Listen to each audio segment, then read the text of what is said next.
Right.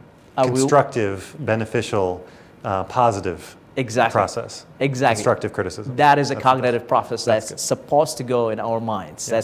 That's what it's supposed to do as a critical thinker.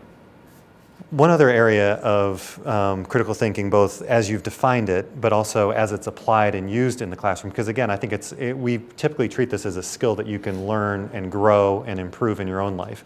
A tool that I've seen you use very well, and I've recognized the benefits of this tool in my own life and career, as well as my role as a teacher and instructor, is the role play.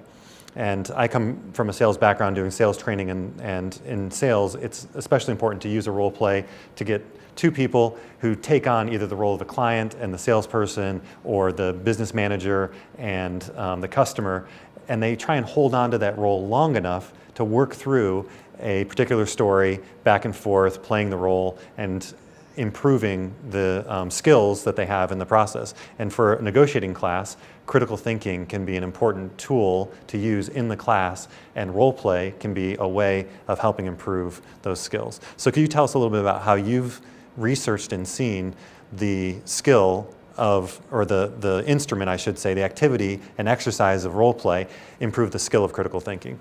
Right.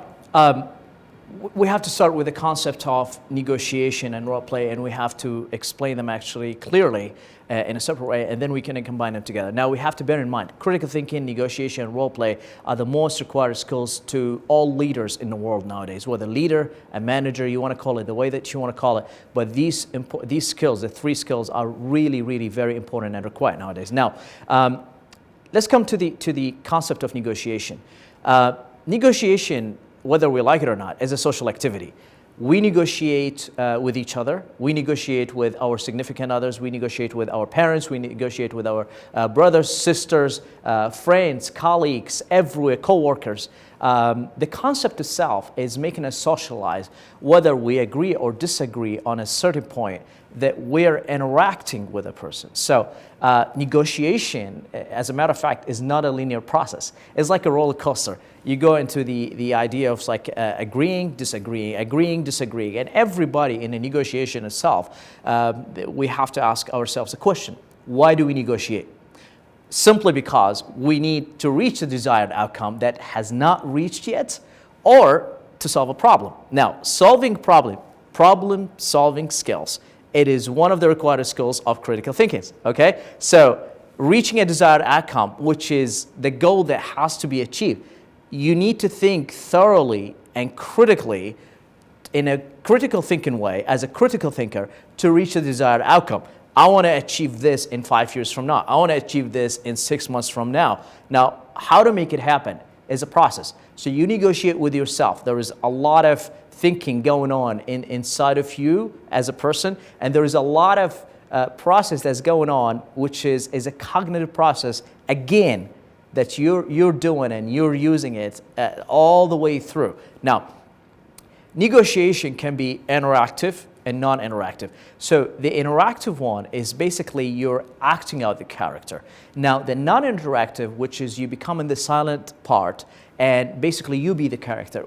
What is recommended usually from a thorough research done in this field is you're acting out the character, which is interactive. So in a lot of organizations, they neglect this part. It is a very wonderful and social activity. They can do it kind of like for 15 or 30 minutes break to increase the engagement, the level of engagement of their employees, whether if it is in the corporate world or even inside the classroom, to make students really socialize, get to know each other, and then in the same time, you realize that in a lot of organizations, you work in a certain department, and then there are your colleagues in a different department. You really do not know each other.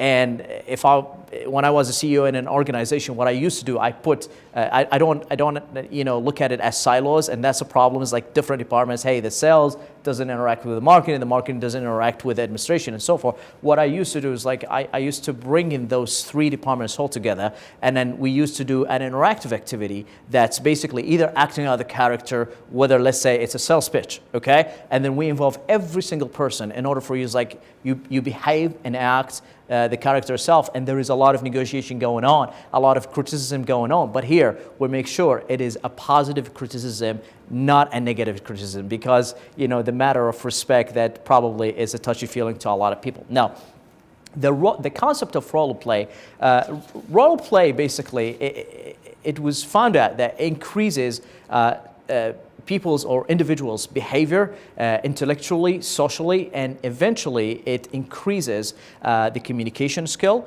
increase the social skills, interpersonal skills, and also the problem-solving skills, which leads to the fact increases your critical thinking skill. Now, I'm coming back to the reality of critical thinking again. If we looked at the components of negotiation, we looked at the components of role play, all of these, it has a piece, bits and pieces of critical thinking component as